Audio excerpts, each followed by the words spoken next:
Welcome to Creativity, the podcast where art and engineering collide. In this podcast, we discuss all kinds of things, all kinds of creative endeavors, from art to woodworking and life in general. Today, I'm here with my co-host, Pat Regan, and we have somebody with whom many of you are familiar, our former co-host for the show, Max Maker.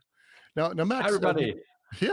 Max, as you know, makes all kinds of crazy stuff, but we're going to talk today a little bit about his actual business, which is kind of like you could almost say an inventive / maker business where he makes drawer slides for RVs, or as they call them in, I guess, British English or proper English, I guess, caravans. So Max, how are you doing today?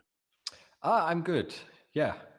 Good. And I say British English. You're German, but you know British English, which I guess only makes sense that you would learn that instead of South African or something, I suppose.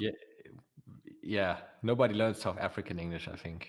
or American. I guess people learn American English sometimes, right? Or yeah, I guess it depends where your teacher learned English. So sure. I learned American English from the TV. I don't know about you guys. Me too. But I just wanted to get that out there. Max is from Germany, and he has a business in Germany, obviously making drawer slides for caravans. So Max, what exactly do I mean by that? Because I think drawer slide. What do you Well, RVs they typically have you have the floor that you walk on, and then underneath that there's a storage area. And the storage area is obviously just as big as the entire RV. So if you look at it, from the bottom, the RV is 10 meters long, 2.5 meters wide. So underneath the whole floor, there's another fake floor. And in there, you can store all kinds of stuff. But if the RV is 2.5 meters wide, then your compartments will also be 2.5 meters deep. And obviously, your arm can't reach that far. So I'm building drawer slides for that. So really long drawer slides. I've got two models. One is 2.2 meters long and one 1.2 meters long. So, and these are in feet. That's as tall as a person is. Sure. Yeah. Max learned meters, not feet, as well. So yeah, I guess 95% of the world can understand him a little bit better. But so these drawer slides, they're accessible from. If you're like inside the RV, can you go down through the floor, or are they through the outside? They have that as well, but normally it's from the outside. Okay.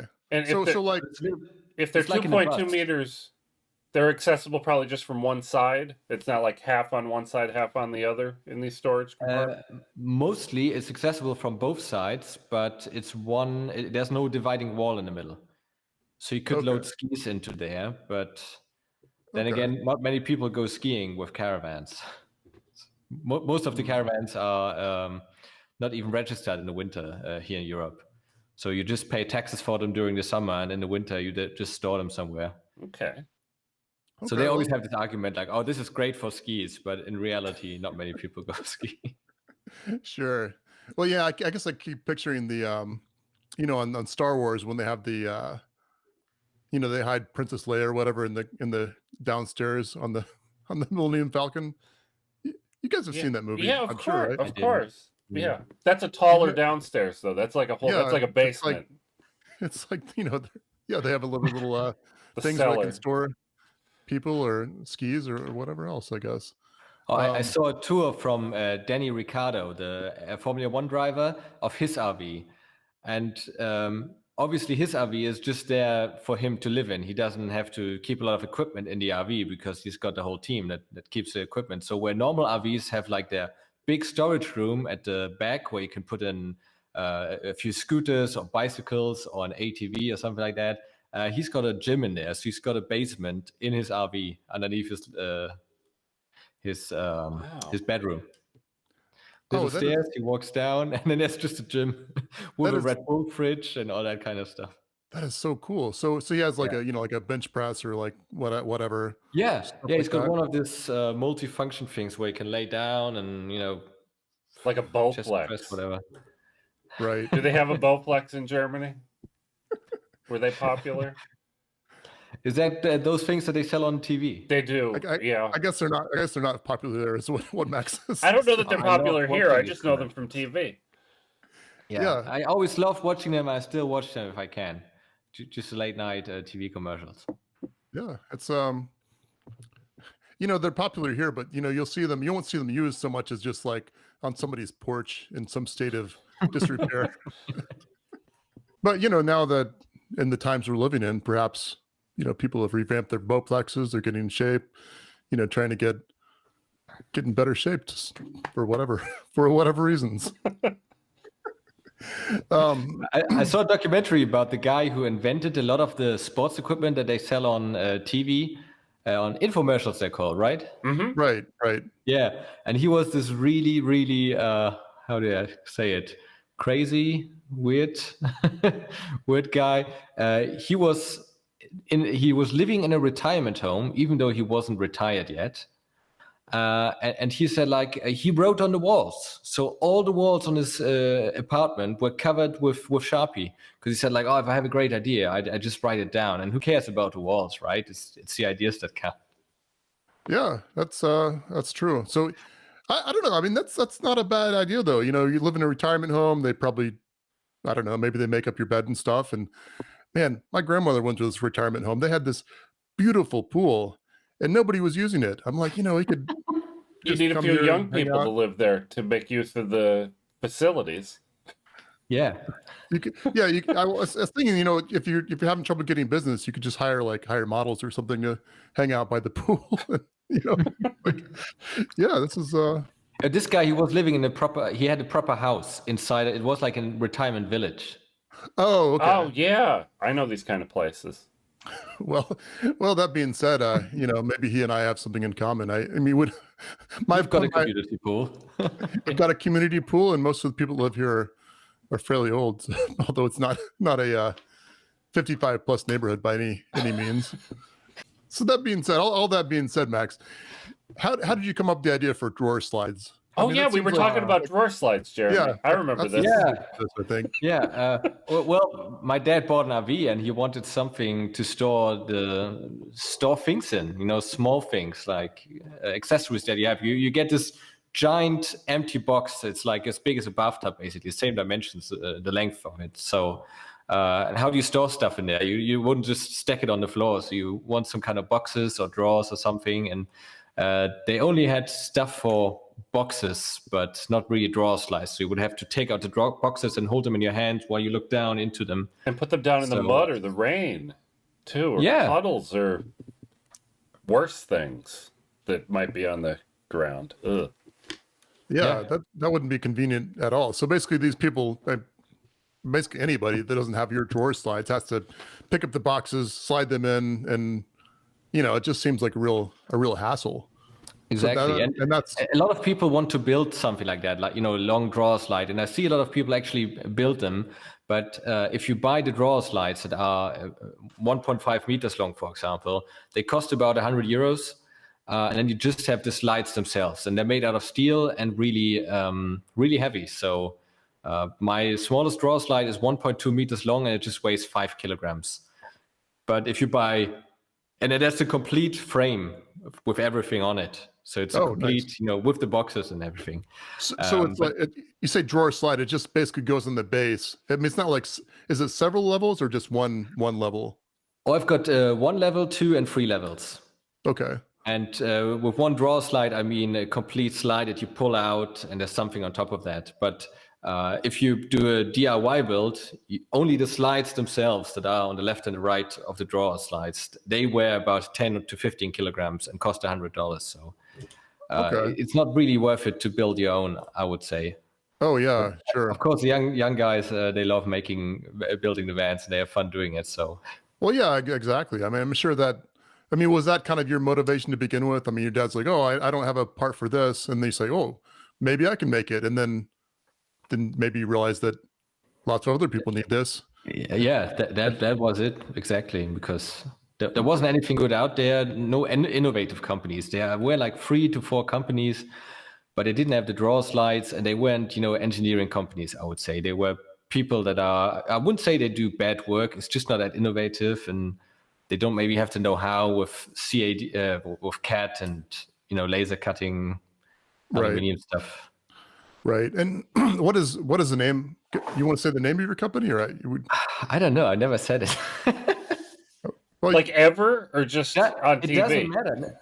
Well, that's the weird thing. You know, I started with Max Maker, which obviously isn't even my real name, but. Whoa! Well, yeah, a big reveal for this show today. You guys heard it here first.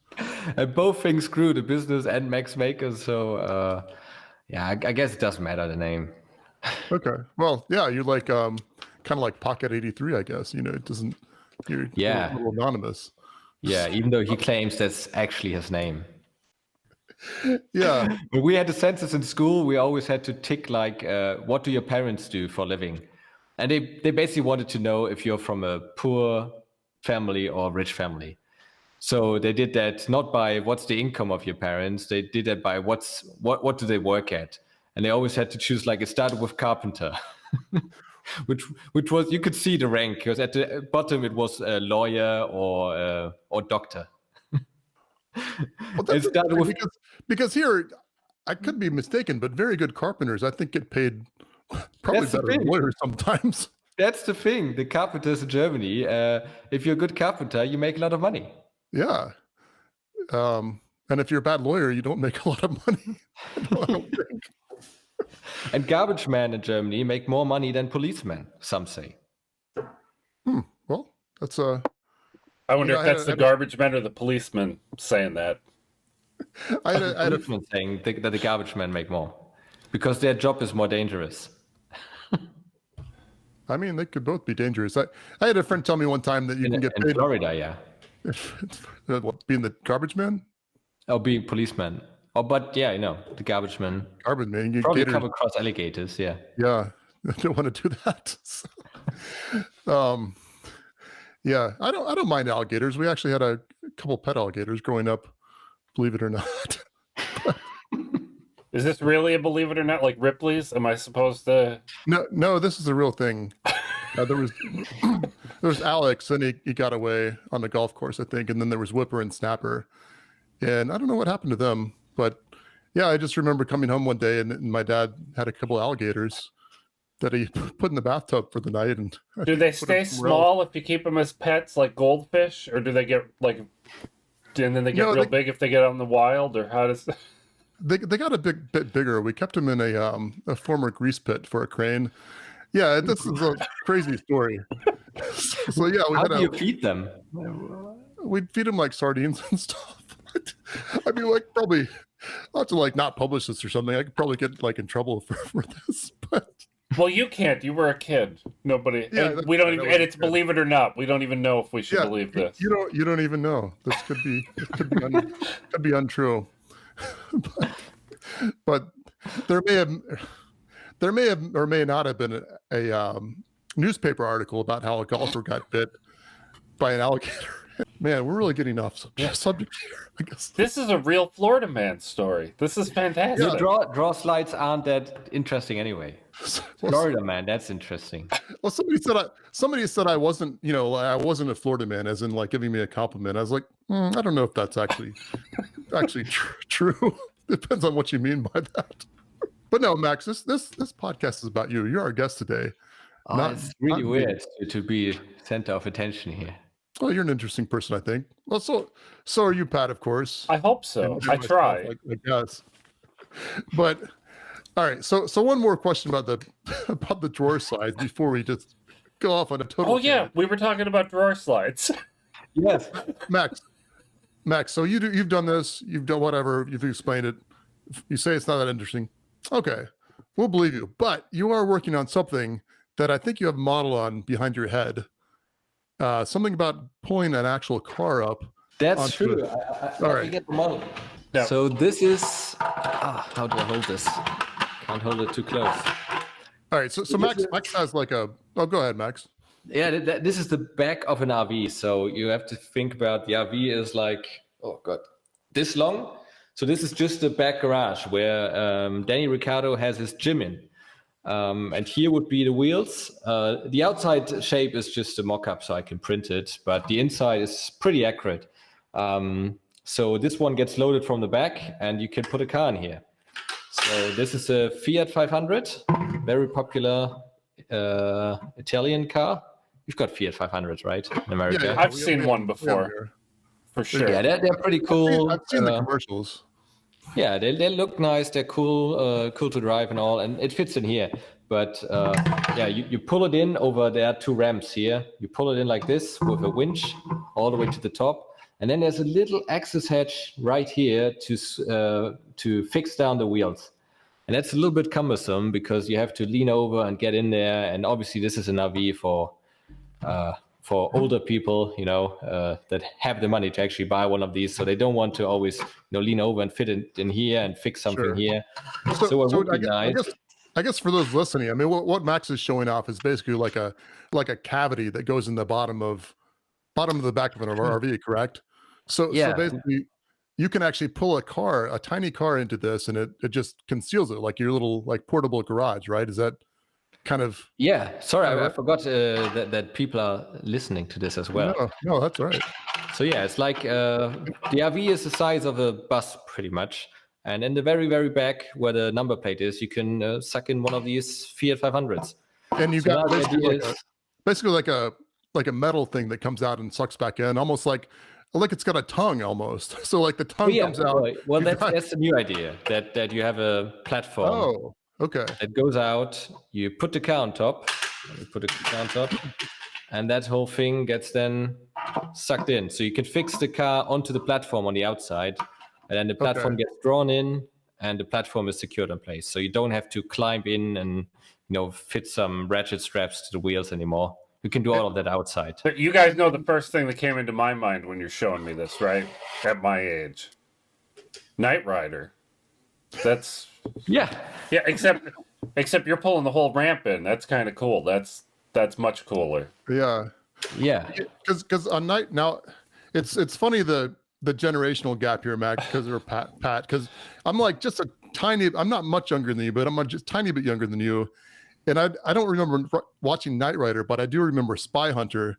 And you would come up with your car and go behind the van, and it would pull you in, and you get some sort of missiles or something. So that's kind of the same thing, right? Because will it install missiles and oil slicks and things into your Fiat while it's in there? Oil slicks.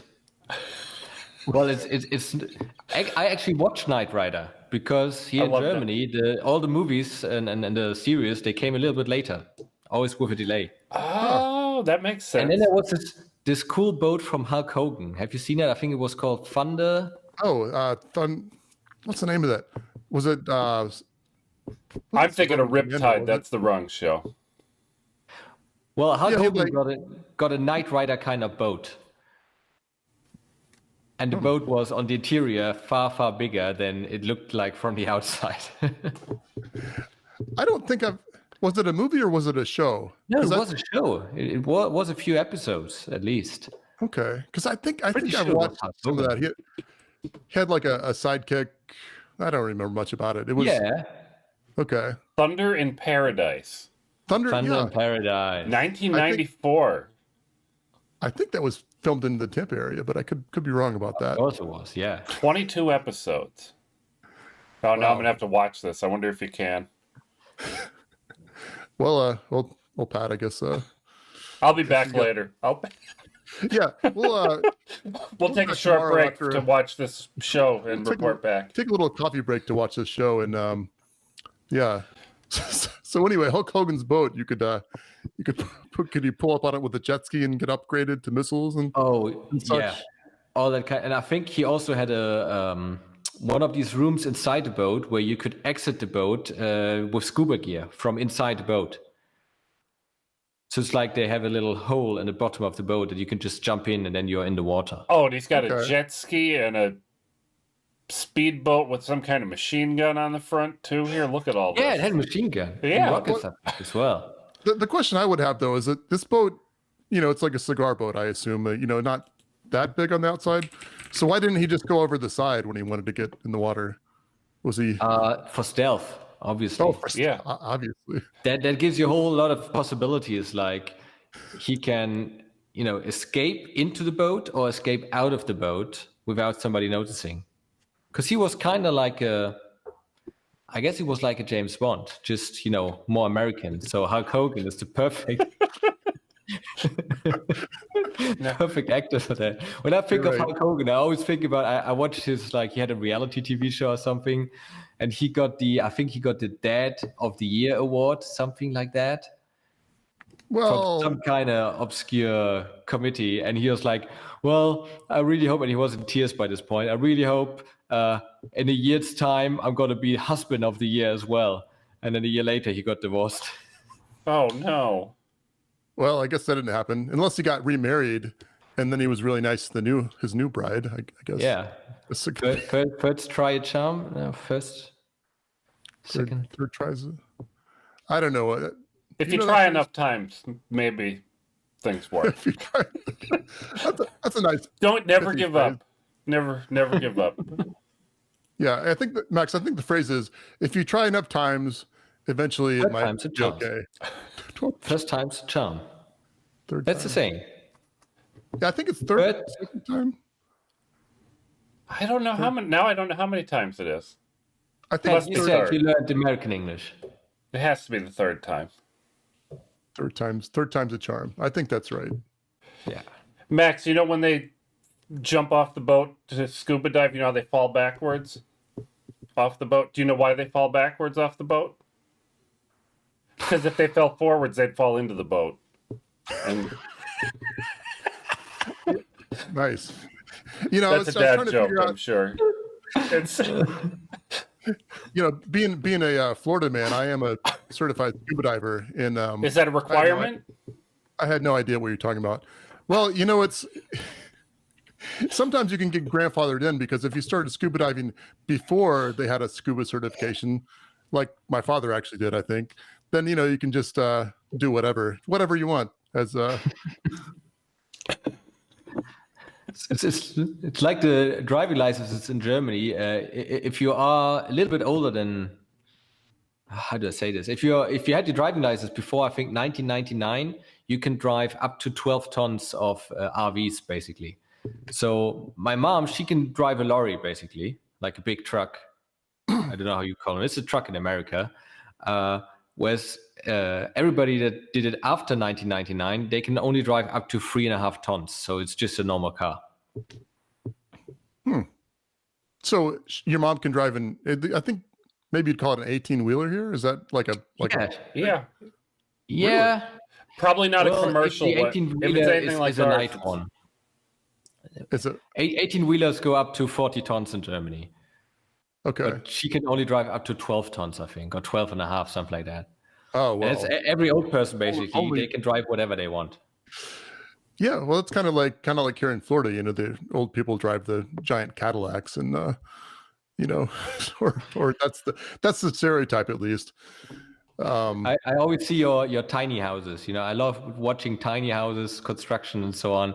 And you get this trailer, a tiny, tiny trailer with like 2 wheels, and then they put 18 tons of tiny house on there. And it's like, yeah, that's okay. I can just haul it with my truck, with my pickup truck. And here in Germany, you couldn't do any of that. The maximum weight is like 2 tons or something for a normal trailer. Well, the thing I don't get about it is it's like, oh, we got a tiny house, it's blah, blah, blah. I'm like, why don't you just buy an RV? That's not the same. Maybe I'm. I think we're missing something about it, Jeremy. There's something we don't understand. So if you're listening to this and you, if I'm wrong, then definitely point it out. Me. Hi at jeremyscook.com or in the comments, or Max, thanks to your suggestion, you can email info@jeremyscook.com because that sounds or complaints. Sorry, complaints. I think that works as well. And if it doesn't work, then it still works. If you know what I'm saying. It's going in the same bucket, either way. Yeah. With tiny houses, you can just get a refrigerator truck. That thing is already insulated. It's waterproof. What's the point of putting wood on the outside of your vehicle?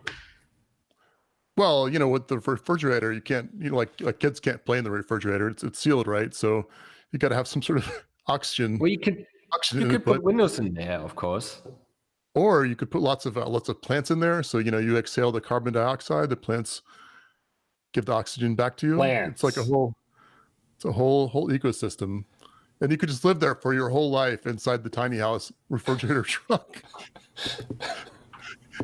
It'd be a new society. It could be like an experiment for maybe Elon Musk. I think he's been invited to be on the show before, and maybe he's looking. Even his brother, but he declined. Right.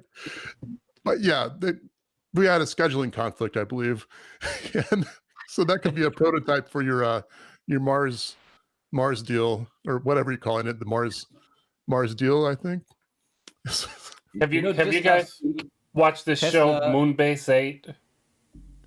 Moonbase 8 with John C. Reilly's in it, and what's his name? I can't remember his name from Saturday Night Live.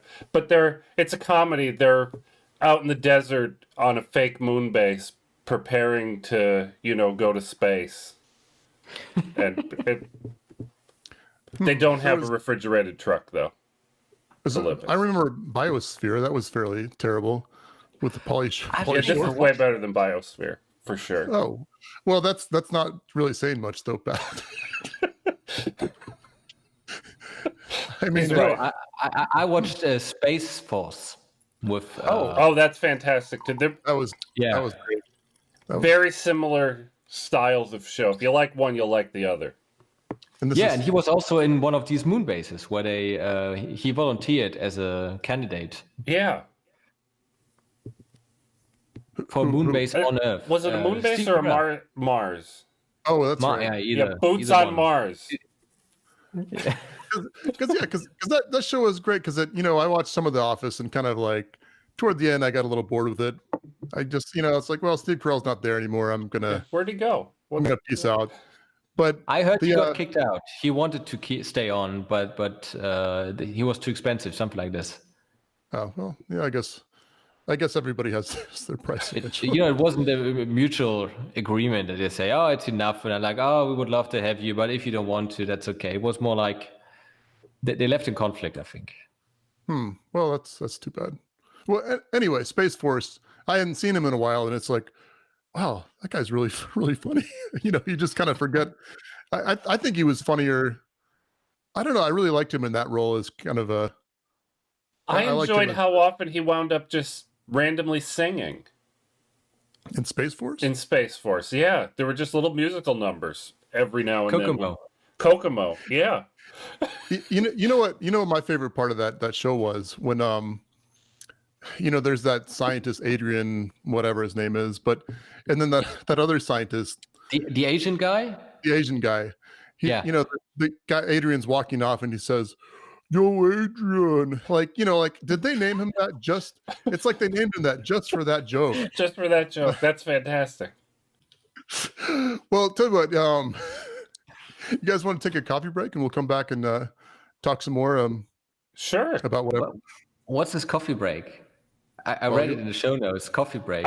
Well, you actually go for coffee? Or? Yeah, we're going to go to the Dunkin' Donuts. We've got a Uber Eats certificate that should be in your mail right now, and that's cool. It'll be showing up at your door immediately.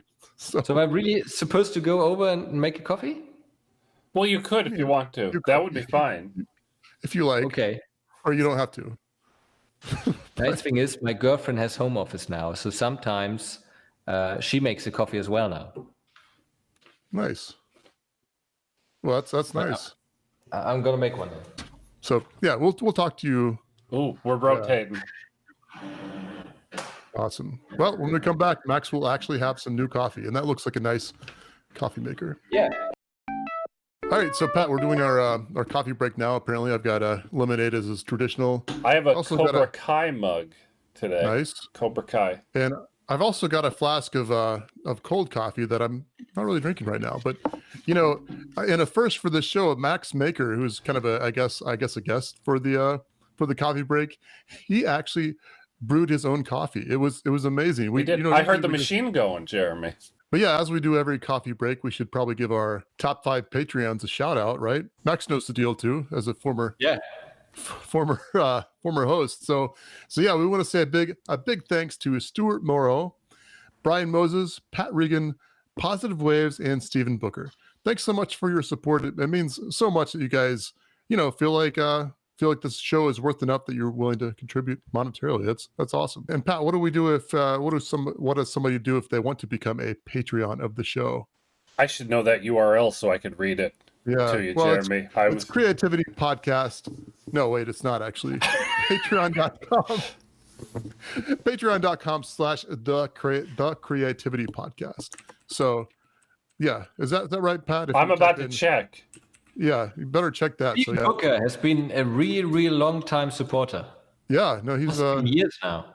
Yeah, well, we really appreciate that. We appreciate everybody, but he was our first Patreon, and as such, our longest running Patreon. So that's pretty cool. That's fantastic. So thanks for that. So what do you think, Matt? Pat, does Patreon.com/the Creativity Podcast, does that work? That is absolutely correct, Jeremy. I have verified this. Okay. So, before we go off into our other random discussions, I did want to ask about, business in Germany versus like a business in the United States. Not that you know what it's like to be in business in the US, Max, of course, but, as far as you go, here we would maybe form an LLC as I have, I've got a consulting LLC. Now was it GBMH or GmbH? GBMH is what you set up if it's likely that you're going to go bankrupt at some point, because the company is on its own and it's not your company, you're just managing the company. Okay. So do you have what is your business? Are you mine is a single business, so I'm the owner of my business, and if the business goes bankrupt, I go bankrupt, basically. Okay. So sole proprietorship equivalent. Sole proprietor. So I don't have a big risk of going bankrupt because I don't, if you're in a construction business, it's very likely that, you start building a house and then suddenly you don't have enough money to finish it. But that's not a risk that could happen here because, Right. You're selling drawer slides. I mean, if somebody repossesses your drawer slides, you still have somewhere to sleep at night, I guess. I don't have huge liabilities with these drawer slides. In terms of material and all of that, I don't have to make huge investments. Obviously, if I would have to invest, I don't know, $100,000 to start the business, then there's a big likeliness that I can't recoup that $100,000. But here with the drawer slides, I just pay for the raw materials as they come in. So not a risk, and it's much less paperwork to do it this way. Oh, okay. Well, yeah. And the other thing is, if you have a GmbH, you have to put $20,000 into, I don't know, a trust fund, something like that. So if your business goes under, that $20,000 gets is used to cover the costs of your bankruptcy, basically. Okay. Well, that's interesting. In America, an LLC is, I guess, probably, Pat, would you say that's roughly the equivalent of that? I would guess so. Yeah. But that being said, it is super easy to set up an LLC. I mean, you don't have to put $20,000 or whatever down. You send $100 to LegalZoom and they do everything for you. Pretty much. Or like my my accountant set mine up for me, and I could have several if I wanted to. I don't see myself going, hopefully I don't go bankrupt anytime soon, but it's kind of the same as you. There's very little risk with my business. I mean, I do writing in some projects. Exactly. You've got no risk whatsoever financially. You don't have any expenses, right? Yeah, well, I have some. I mean, I bought a laser cutter and various other things, but yeah, I mean, I got to say, we had LLC does give you some tax advantages. I mean, you can write off some certain expenses, and I'd say, and you can pay yourself in dividends. Some of what you get paid in dividends rather than actual income. So that actually helps you quite a bit. So, if you're doing business as a sole proprietor, I would absolutely recommend talking to an accountant and just seeing what advantages you might have setting up an LLC and getting maybe taxes as an S corporation, or there may be other advantages depending on what you do. I mean, there's all kinds of corporations here, of course, but I think LLC is the popular one for people that don't have people that are kind of small time, I guess. I mean, that being said, there are big businesses that are LLCs. I mean, I think Lucasfilm is maybe a LLC. I don't know for what that's worth. I have a question for you, Jeremy, but I don't want to get you in any legal trouble if you say the wrong thing here. You know what? We can edit. We can edit it out. Okay. You talked about the laser cutter being an expense, but that'd be an asset, wouldn't it? Well, It's yeah, you know what?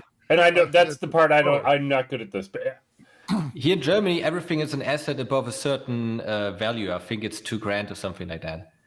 Right. Well, when I worked for a legitimate business, I do remember having to, I'd build projects and stuff, and I usually had expensive, and they didn't always like that. Sometimes they'd like to, have a capital expenditure, and I think like with that they would have asset tags that they put on things. So then when I don't really know what they did. But that's really just which budget it comes out of. They have usually big companies. They have a capital budget and an expense budget, like for us, an expense is a thing you spend the money and then it's gone. But if you buy a laser cutter, you bought a laser cutter, and now you could sell the laser cutter next week and make money back. So it's Max is right about there being monetary. There's some point where it doesn't matter, like $100 thing doesn't matter, but a $2,000 thing might. Right. Your accountant would know what to do about this. But I don't. Yeah. He gave me a little bit of a hard time about buying a router a few years ago. He's like, "Oh, is that for the computer?" He didn't know it was a woodworking machine. I was like, "No, it's for my business." And he didn't give me much of a hard time, but he works for me though. So why, well, he doesn't want you to get audited and get in trouble. Yeah, I guess he doesn't want It's a bit difficult with YouTube because, this started as our hobby, but we're making a little bit of income with it. But then there's also the non-monetary value that we get from it in forms of, knowledge exchange. So yeah, that's a great way. I'll have to remember that if I ever do get audited. Yeah. So, yeah. That's how I explain it to my accountant. Well, yeah, I guess, me, everything's kind of rolled into one, but Max, I remember you saying something about your accountant giving you a hard time about YouTube and how you're not necessarily at the beginning. Okay. So, but now he got it, and it's so intertwined that it's easy actually now to do it properly. But you actually, in Germany, they actually had to break down your expenses for. It seems like there's a little bit more granular. They want to know, okay, this is for this. Where in America, it's no, more that was a suggestion at the beginning, but he didn't understand that it's so intertwined. That it's one workshop where I make all of the stuff, and sometimes I make a video where I build some furniture. So that's kind of, I would say, the business is maybe education or entertainment. But then sometimes I show something from my actual business. So that would be marketing, you could say. Oh, absolutely. It doesn't matter how you find labels for it, as long as you, well, yeah. So I mean, it sounds like it's fairly similar in Germany to the US, how things work tax wise and stuff. Yeah. And if you have a question, you can ask your accountant. And if he's got a question, he just asks the tax authorities, how should we do this? Oh, okay. A few years ago, a banker, he made a CD with all the bank accounts of Germans that had bank accounts in Switzerland. And he sold that CD to the German tax authorities. And as soon the German tax authorities were like, okay, we can go through the CD and, investigate every single one of these 50,000 people in here. And we just make it public. And that's what they did. And then everybody started to go to the police and say, here, hello, I'm doing some tax evasion. So police would like to pay what I own. And nobody got a fine for that or punishment at all. So as long as these people say, here, I avoided the tax and I want to pay it, then you don't get a fine or punishment or anything. Well, sounds like there was a happy ending to that. Except maybe the guy who sold the CD. I'm sure people weren't too happy with him. Oh, he's in hiding, but there were a couple of these CDs. So the moral of this story is just do your best on your taxes, and if you screw it up, they'll help you. It's figure it out. Exactly. It's really, really weird. Like for all the crimes you get punished, but for this, or make sure your accountant doesn't own a CD writer. CDR. Yeah, the more is just do it right. Well, Max, you talk about growing. Do you have any employees, or are you a sole? Are you just working for yourself? I guess you are. Well, I'm in the process of employing them now, which is a little bit difficult with this whole Corona thing. So I have one candidate that I want to work here, but now it's a lockdown anyway. So he was supposed to start on December, but now there's a lockdown, and well, it's no point in employing him now. Sure. So I have to wait until I can come in to actually work with the employment. So. Well, being the winter, I mean, in Florida, whatever, it is what it is. I'm wearing a long sleeve shirt today, so it's actually fairly cold today. But in the winter, I assume you don't sell a lot of drawer slides, or do you sell some? Or yeah, well, in December I don't sell a lot. Okay, that's a nice thing. It's a bit of a break now. So it's very seasonal, and I think most people they're very focused on Christmas for the whole of December, and then as soon as Christmas is over, they're like, oh, gotta get ready for summer coming up, holidays. So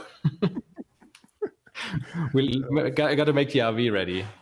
Right. So, but yeah. So, I guess that being said, what do you guys think about me, Pat? You work for yourself. I work for myself. Same with you, Max. What do you guys think? Is that the way to go, or is it better to work for somebody else? Oh, I hate working for people. I don't enjoy it. I mean, sometimes it's fun for a while, but I don't like doing it for a long time. And Max, I assume you're happy owning your own business, as am I. It's I guess I just keep thinking back to when we had John Davis on, Max. Back in the day, just saying, I don't remember exactly what he said, but basically, if you think you might be able to work for yourself, you just do it. I mean, you can most likely. I don't remember exactly what he said, but he seemed very encouraging for people that want to work for themselves. I mean, if you got something of value to sell, it's basically one day you're not working for yourself and one day you are. It's like taking the blue pill or red pill or whatever. I'm not sure which pill you take to. Don't take both. Don't take both. But yeah, it just seems like, I don't know. I've been very happy with it. I'm sure some people aren't, but you're pretty happy with your life working for yourself, Max, as far as. Definitely, yeah. But if it's going great, it's going great, of course. But if it's not, then it's not going great. That is true. It's some people get a little bit flustered by the variation in income. I was telling somebody about sometimes I'll make twice one month that I do the next month, and like, oh, I couldn't do that. I'm like, well, just thinking, well, you just got to make sure that bad month is good enough, and save a little bit too, obviously. Yeah. I mean, if you make profit, everything is easy. You're not struggling. You can let your business flourish. But if you're on the edge of profitability, then it really sucks. It's like Joanne K. Rowling. She's a billionaire now, probably, with her Harry Potter stuff. So now she just can't be a philanthrope. But everybody says, "Oh, she's amazing for doing so much for charity." But obviously, that's easy if you have so much money. You could do it if you're an average person. Yep. Sure. Well, hopefully maybe someday I'll know. We learned a few episodes ago, if you keep doubling your money every year for enough years. Like, listen to this, Max. We had a guy on last episode. He said he'd been doubling his income every year since he started his Etsy shop. So like in a couple of years, Max, you should really hit him up for how about $1 million here? Quick to note that there was going to be a limit to this, but hey, I guess somebody's got to be Jeff Bezos, right? I guess. Well, Jeff already is Jeff Bezos, right? Jeff, he already is that guy. But maybe somebody will be asking how I can be the next Max Maker. Yeah, how can we be the next Max Maker, Max? Sorry, I didn't mean to ask that question. That's a personal question. I don't hear anything. We're all not talking again. Pat, how are your drones doing? They're doing all right. They're doing pretty well. We're having fun. We're breaking things. We're capturing fun video, getting practice with the thumbs. Nice. And Max was commenting earlier, Pat, on your headphones. They're extremely red. They are very red. I might have to change them out now that I'm on TV. Yeah, I've never been on TV before, and this is Sure. Well, the Creativity Podcast is carried on several networks in America and Europe, so you'll have to tune in. Hey, so that being said, with the corona, with whatever these days, you can notice like newscasters sometimes they'll be newscasting from like their home office. Do they have that in Germany, Max, or they actually go into the studio, or do you watch the news? Because I don't actually really haven't seen somebody do it from home. No. Well, you'll see it here sometimes, and you'll see them in their office or whatever. Colbert and all the late night people. Okay. Well, I haven't watched him, but some of like the local TV host, like news host, they'll be doing it. We from don't even home. have them. We don't have local TV here. We have Really? the big TV, and that's it. Well, that's so yeah. They're shooting from home. Yeah, so they're shooting from home, and it's I can just I hear them, and I'm like, that there is a lot of echo in your room. Could they not buy you some sound insulation panels? Or it's like you guys are professional newscasters, and I'm having, as somebody with a couple thousand subscribers on YouTube, I'm really like thinking that's a terrible setup.